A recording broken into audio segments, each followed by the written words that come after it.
apex ban.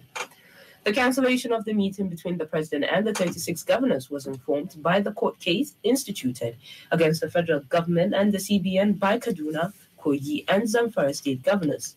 The affected states are seeking for a restraining order to stop the full implementation of the Naira redesign policy, which they believe have resulted in cash crunch across the country. The Independent Petroleum Marketers Association of Nigeria has described as fake news during the rounds that its over 30,000 members would be shutting down their filling stations.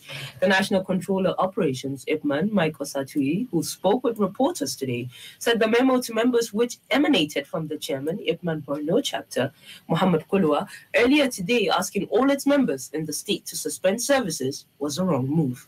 Also, the IPMAN national president, Elder Chinedu Okonkwo, told reporters when contacted that Kulua should not have issued the statement credited to him. Kulua had earlier directed that IPMAN members in Borno State should suspend ordering products from source until further notice. In the retraction issued later, Kulua said, having met with the concerned authority, all filling stations should open with immediate effect, continue selling while the association continues with further consultation, and accordingly keep them informed.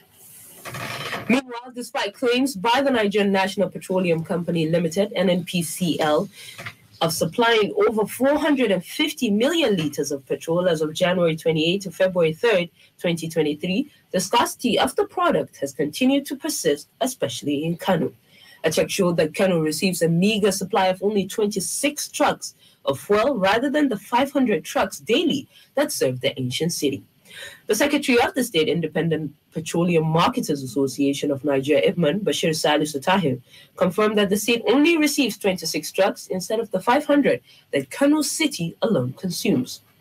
He said the supply is far less than what is required to free Kano from fuel scarcity, explaining that members of IPMAN were going the extra mile to bring in the commodity to help residents.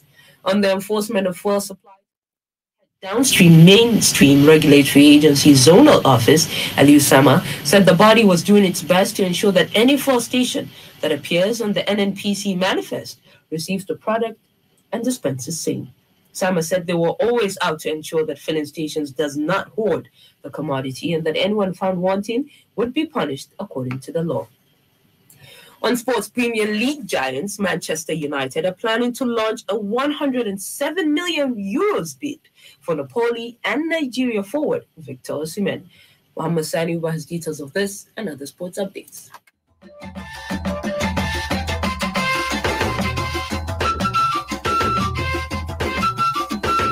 Victor Osimhen has attracted the interest of a number of clubs in the Premier League and Europe following his impressive display for Napoli this season. The Nigeria international has scored 16 goals in 17 league appearances for Napoli this term. According to report, Manchester United are ready to match the British transfer record paid for Enzo Fernandez by Chelsea in order to lure Osimhen to Old Trafford.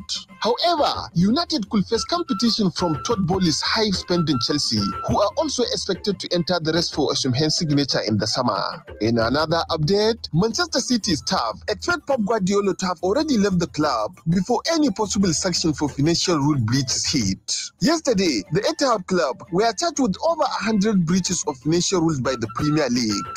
The charges relate to financial information regarding revenue, details of manager and player remuneration, UEFA regulations, profitability and sustainability, and cooperation with the Premier League investigations. Meanwhile, former Portugal and Real Madrid boss Carlos Queiroz has been appointed Qatar head coach, replacing Felix Sanchez.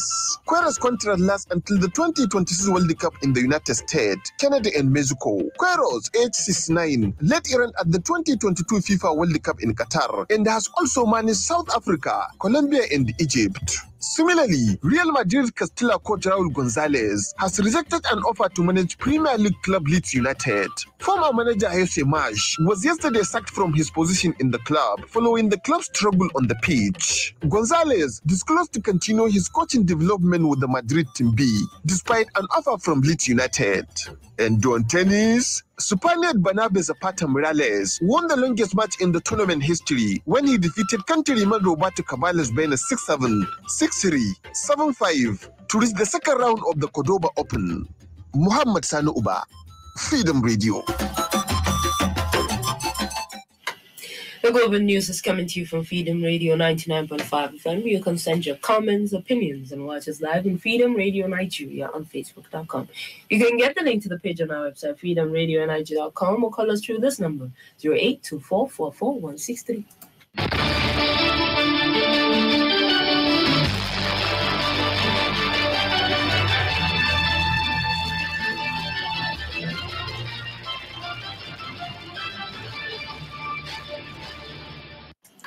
Welcome back. You're still listening to Freedom Global News on 99.5. The federal government says more than 115 billion naira has been earmarked for the construction of the Kano to Daura Road, which will lead to Kongola, which connects 3 states. The Minister of Works and Housing, Babatunde Fashola, made this known today at the flag off of the dualization of the 132 kilometers Kano Daura Kongolam Road, which connects 3 states, Kano, Jigawa, and Katsina, and 3 bridges with solar street light under the federal government road infrastructure tax credit policy.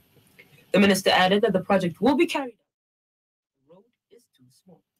I told you what we are here to do, which is to dualize an existing carriageway and provide an additional carriageway across 132 kilometers. This is a major investment infrastructure. It is consistent with the message and strategy of this government to build the economy of the country using infrastructure as one of the points of attack. So you will see new ports, you will see airports expanding, you will see roads and bridges, you will see dams and water supply infrastructure managed by my brother in the Ministry of Water Resources. The Minister of Water Resources, Alhaji Suleiman Adamu, said that the project is important due to the surrounding markets.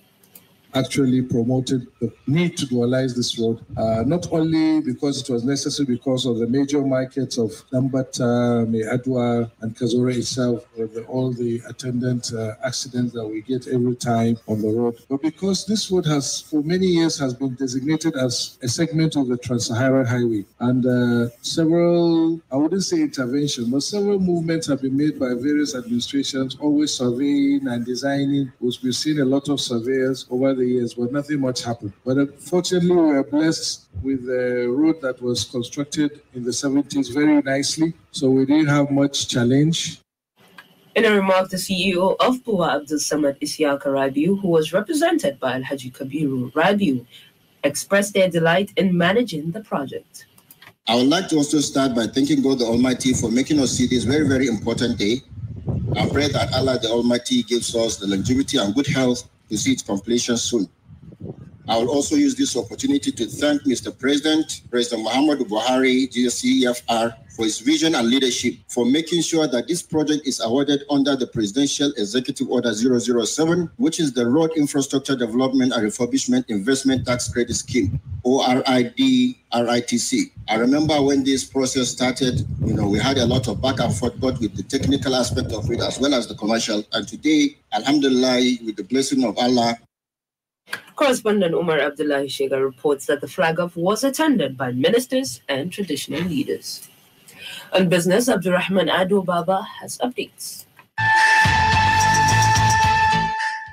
Nigeria lost a total of 500 billion in revenue in January as a result of low crude oil production in January. Shipping data obtained from Refinitiv Econ, a company that tracks export flows, showed that the country's production has yet to fully recover as it exported 1.2 million barrels per day, as against the 1.6 million barrel per day quota assigned to it by the Organization for the Petroleum Exporting Countries. An export of 1.2 million barrels per day brings January's total export to 37.2 million barrels, as against 49.6 million expected if it is had exported 1.6 million barrel per day. Meanwhile, over 50% of point of sale operators have closed their shops as scarcity of new and old Naira notes bites harder, it has been learned. The National Chief Aggregation Officer of the Association of Mobile Money and Banking Agents in Nigeria, Hussein Olenriwaju, who made this disclose on Monday, said the impact of the ongoing shortage of new and old Naira notes had worsened the plight of their members, while noting that agents should be given preferential treatment in access to the new notes. He lamented that the Nigerians had taken advantage of the situation to charge unreasonable fees. Abdurrahman Adubaba, Freedom Radio. And on the foreign scene, hundreds of demonstrators have taken to the streets for a second day in Goma in Eastern Democratic Republic of Congo. Hawa Adam Kiawa reports.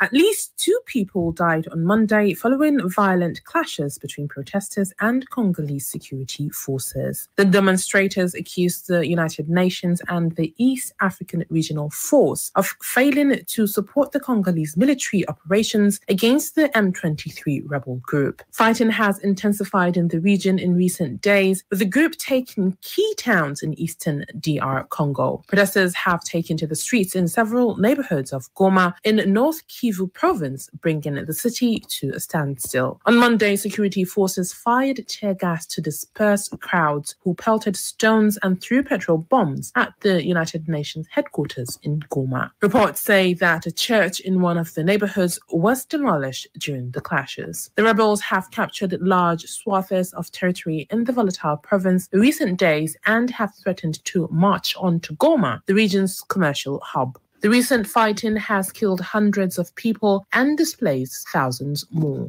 Hawa Adam Kiawa, Freedom Radio. And with that, we've come to the end of today's Global News. But before we leave, highlights of our top stories. President Muhammadu Buhari today met with the leadership of the Nigerian Governors Forum and the governor of the Central Bank of Nigeria, Godwin Emefiele, at the State House of Abuja. The Independent Petroleum Marketers Association of Nigeria has described as fake news during the rounds that its over 30,000 members would be shutting down their filling stations. The federal government said more than 115 billion naira has been earmarked for the construction of the Kano to Daura Road, which will lead to Kongolem, which connects 3 states. And on the foreign scene, hundreds of demonstrators have taken to the streets for a second day in Goma, in the Eastern Democratic Republic of Congo. On behalf of the entire production team and I, Zara Zanna, thank you for listening. Global News.